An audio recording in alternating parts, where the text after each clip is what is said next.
Convido você a estudar comigo a lição de hoje. Vamos lá? Isso nos lembra a advertência do Espírito Santo à igreja de Sardes.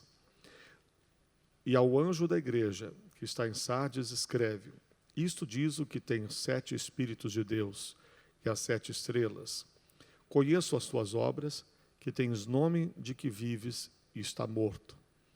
Sê vigilante e confirma os restantes. E estavam para morrer, porque não achei as tuas obras perfeitas diante de Deus. Lembra-te, pois, do que tens recebido e ouvido, e guarda-o, e arrepende-te, e se não vigiares, virei sobre ti como um ladrão, e não saberás a que horas sobre ti virei. Mas também tens em Sardes algumas poucas pessoas que não contaminaram suas vestes, e comigo andarão de branco, porquanto são dignas disso. O que vencer será vestido de vestes brancas, e de maneira nenhuma riscarei o seu nome do livro da vida, e confessarei o seu nome diante de meu Pai e diante dos seus anjos. Quem tem ouvidos, ouça o que o Espírito diz às igrejas. Muito bem. Vamos dar uma paradinha aqui. Nós vemos então um alerta muito grande para todos nós, sem exceção, de que precisamos vigiar. Uma das coisas que talvez evitasse as maiores quedas que os seres humanos têm, fosse exatamente essa primeira palavra do Senhor: vigiai. Mas, infelizmente, é algo que às vezes nós vacilamos, nós não vigiamos como deveríamos. Deveríamos estar mais atentos, mais vigilantes, e muitos problemas seriam evitados. Não é por acaso que ele diz, vigiai e orai, porque as duas coisas são necessárias. E ele diz, vigiai e orai para quê? Para que não entreis em tentação. Porque ele está mostrando para nós que quando a gente entra numa tentação, a situação fica difícil de sair dela. Até porque quem está caindo na tentação já não tem orado e já não tem vigiado, né? Então já não está bem espiritualmente para resistir à tentação quando ela vem. Então a probabilidade daquele que entra na tentação ceder à tentação é muito grande. Então, o que é tentação para você? Sai fora. O que é tentação? Nos dias de hoje, para muita gente, as redes sociais são tentação para eles. Às vezes, o que as pessoas não têm coragem de falar umas com as outras, nas redes sociais elas falam. Às vezes, as pessoas não medem as palavras do que falam. Ofendem umas às outras. Às vezes falam coisas absurdas. E por que fazem isso? Porque acham que aquele mundo da rede social é um mundo de ninguém? Não é assim. Há coisas que estão aprisionando as pessoas. E a gente tem que ver o que é. Uma coisa que me chama a atenção é que essa igreja de Sardes era digna. Nós precisamos ser como a igreja de Sardes, ou melhor dizendo, como aqueles que se conservaram na igreja de Sardes, que nem todos se conservaram. Mas ele diz, algumas dessas pessoas não contaminaram suas vestes, e comigo andarão de branco, porque são dignas disso. Por quê? Porque não contaminaram suas vestes. As nossas vestes espirituais precisam ser conservadas, íntegras, santas, como o Senhor nos fez um dia.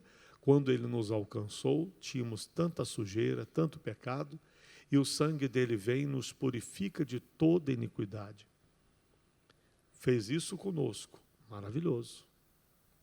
Zerou tudo aquilo de ruim que a gente tinha. Agora a nossa missão é conservar essas vestes limpas. Esta é a nossa missão. A nossa caminhada aqui neste mundo é conservar-se limpo. Como diz o livro de Eclesiastes, em todo o tempo sejam alvas as tuas vestes, e nunca falte o óleo sobre a tua cabeça. São orientações que nós precisamos acatar, colocando em prática em nossa vida. Continuando a lição.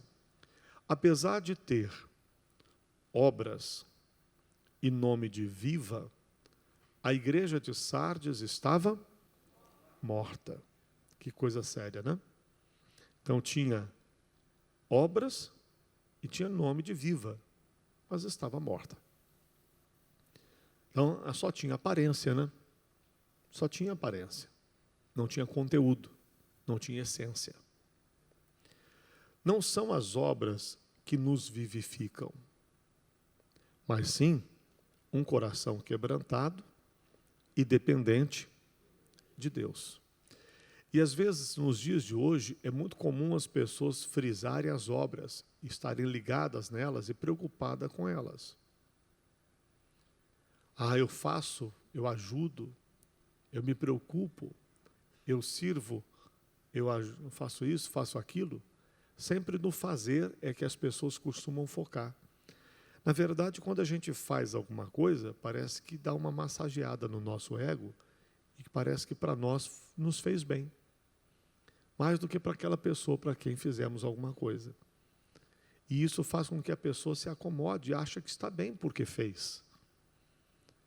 Mas não é porque fez, é com que coração fizemos. Onde é que estava o nosso coração naquilo que fizemos? Quando lemos Coríntios 13, me chama a atenção o texto quando ele diz, ainda que uma pessoa pegue todos os seus bens e dê aos pobres, se não tiver amor, de nada valeria. Mas a pessoa pega todos os bens e dá aos pobres e não tem amor pelos pobres? Às vezes não tem. Às vezes não tem. Simplesmente, você já deve ter ouvido falar, de pessoas que pegam, são milionárias, não tem para quem deixar, e deixa para uma entidade qualquer, filantrópica aí, e deixa uma fortuna. Já ouviram falar disso? De vez em quando a mídia mostra. Não significa que eles tenham amor de fato. Se tinham tanto amor, por que não fizeram isso em vida? Por que não ajudaram aos poucos? Por que agora pega e dá? Porque não tem para quem dar, né? Vão tomar, o governo vai pegar o que é meio, então toma para vocês. Isso é muito amor pelos necessitados? Não significa isso. Então, aqui a gente observa que não é o fazer, não é a obra, é com que coração fazemos. Às vezes a pessoa faz, mas não serve a Deus com o coração. Continuando. Sem o Espírito Santo, não cultivamos um coração quebrantado e sedento por Deus. Não teremos em nós sua vida. Quer dizer, falta essência, né? É como se fosse algo oco, vazio. O desejo de orar em línguas e buscar o Espírito Santo cessam. Você sabe que uma pessoa que crê em Jesus como Salvador, ela nasceu de novo, ela está apta para ser batizada com o Espírito Santo. Está pronta. Ela nasceu de novo, se converteu a Cristo, ela agora tem toda a condição de buscar e ser cheio do Espírito Santo. Ser cheio do Espírito Santo é uma necessidade para a igreja. O Senhor estabeleceu isso para a igreja primitiva, dizendo que eles não poderiam sair de Jerusalém até que fossem cheios do Espírito Santo. Depois de cheios, poderiam ir por toda parte fazendo a obra de Deus. Mas eles precisavam ser cheios. Hoje não é diferente. Todos nós que somos de Jesus, entregamos a nossa vida a Cristo, precisamos do batismo com o Espírito Santo. Mas observe bem que não é só o batismo, é conservar, né? Conservar-se cheio, conservar-se renovado, conservar-se cheio de vontade de buscar a Deus, ter interesse pelas coisas de Deus, meditar nas Escrituras, ler a Bíblia, orar, buscar a face de Deus, ter o seu momento de comunhão com Deus é necessário. E às vezes as pessoas, depois de um tempo, vão deixando o esfriamento chegar, se ocupam com tantas coisas, que mesmo tendo tempo, eles se ocupam com coisas fúteis e não se ocupam com coisas para servir a Deus. Então o resultado não é a falta de tempo, é a falta de interesse de se buscar a Deus. A gente sabe que quando a gente realmente quer alguma coisa, a gente dá um jeitinho, não dá? A gente dá um jeitinho. A gente encurta uma coisa aqui, encurta um tempo ali, e a gente adapta, e aí começa a usar melhor o nosso tempo, naquilo que nos interessa, naquilo que há interesse em nós. Então, às vezes, estamos vivendo hoje como pessoas desinteressadas pelas coisas de Deus. E aí a gente não tem tempo para buscar, para orar, para se envolver com Deus. E isso vai gerando uma frieza. Precisamos ter essa vida com Deus, né? Vamos perdendo a sensibilidade de ouvi-lo. Então as coisas vão acontecendo devagar. A Bíblia torna-se um livro fechado, ou apenas um livro de registro histórico, que não fala mais ao coração. Consequentemente, o rio de águas vivas que jorrava no nosso interior deixa de correr. João 4, versículo 14. E por fim, o cristão apaga o Espírito Santo em sua vida, tornando-se apenas um mero religioso. Por isso o apóstolo Paulo advertiu. Vamos juntos? A letra mata, mas o Espírito vivifica. Quer dizer, nós precisamos estar com o nosso espírito vivificado. Nós não podemos achar que apenas o estar na igreja ou apenas conhecer os textos bíblicos é o suficiente. Você pode ter lido a Bíblia 10 vezes, 50 vezes, 100 vezes, ela todinha. Mas isso não significa que você não tem que continuar lendo, meditando. E quando você voltar às Escrituras e meditar mais uma vez, Deus vai falar de novo ao seu coração. Aquela palavra se abre, se renova, você entende melhor. Ah, isso aqui eu não tinha visto. Poxa, aqui Deus falou comigo. Poxa, mas esse texto, esse homem que desceu do telhado, já li ele 500 vezes, né? 501, isso aqui eu não tinha percebido. Deus falou comigo isso. Então, quando Deus vai falando conosco na palavra, sinal de que estamos em comunhão com Deus. Agora, quando a gente não ouve mais Deus falar com a gente, parece que a Bíblia ficou um livro fechado. É apenas um livro de história que a gente lê, conhece aquela mesma historinha do que aconteceu, mas não fala mais nada. É hora de um alerta. Não estamos bem, porque Deus não está falando comigo. A palavra não está se abrindo. Senhor, eu preciso ouvir a tua voz, eu preciso que o Senhor fale ao meu coração, eu preciso ter o entendimento da tua palavra. Fala comigo. Precisamos, amém, pessoal? E manter essa vida com Deus é necessário. Continuando, vejamos agora o que foi escrito à igreja de Pérgamo. E ao anjo da igreja que está em Pérgamo, escreve: isto diz aquele que tem a espada aguda de 2 fios. Eu sei as tuas obras, onde habitas, que é onde está o trono de Satanás. Misericórdia, hein? E retens o meu nome e não negastes a minha fé. Ainda nos dias de Antipas, minha fiel testemunha, o qual foi morto entre vós, onde Satanás habita, mas umas poucas coisas tenho contra ti, porque tens lá os que seguem a doutrina de Balaão, o qual ensinava a Balaque a lançar tropeços diante dos filhos de Israel, para que comessem dos sacrifícios da idolatria e se prostituíssem. Assim, tens também os que seguem a doutrina dos nicolaítas, o que eu aborreço. Arrepende-te, pois, quando não, em breve virei a ti, e contra eles batalharei com a espada da minha boca. Quem tem ouvidos, ouça o que o Espírito diz às igrejas. Ao que vencer, darei eu a comer do maná escondido, e dar-lhe-ei uma pedra branca, e na pedra um nome escrito, o qual ninguém conhece, senão aquele que a recebe. Apocalipse 12, versículo 12 até o 17, 12 ao 17. Tente imaginar o que é ter Deus como inimigo apesar de reter o nome de Jesus e não negar a fé.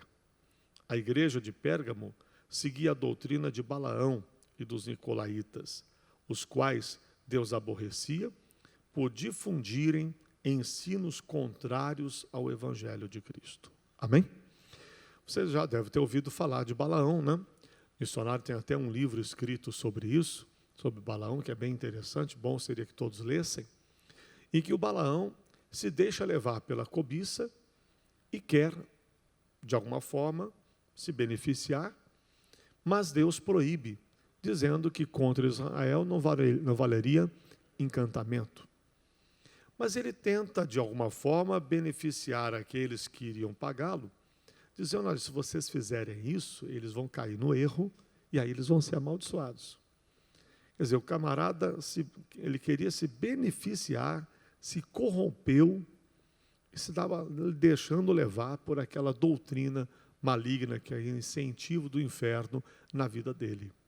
Então, quando essas doutrinas de Balaão ou dos nicolaítas, a pessoa começa a ceder, vai se corrompendo, na realidade, essa pessoa está se perdendo completamente. Mas observe que está falando de um povo que é a igreja. Não estamos falando de alguém que não é igreja. É a igreja. É mais uma igreja. A igreja de Pérgamo. Quando a gente lê as 7 igrejas do Apocalipse, todas elas são a igreja. A igreja de Cristo. Representada por aquelas 7 igrejas. Que em algum momento pode ser que alguém esteja agindo como a igreja de Pérgamo, talvez em outro momento ela está agindo como a igreja de Sardes, outra vez de Tiatira, outra vez de Éfeso, e aí por diante vai. Nós temos que olhar, examinar as nossas vidas e ver se em algum momento nós não estamos procedendo como aquela igreja que o Senhor reprova. Porque precisamos ser essa igreja aprovada pelo Senhor. Aqueles que não contaminaram suas vestes, aqueles que se conservaram em Cristo, que foram fiéis e fiéis até a morte, até o fim.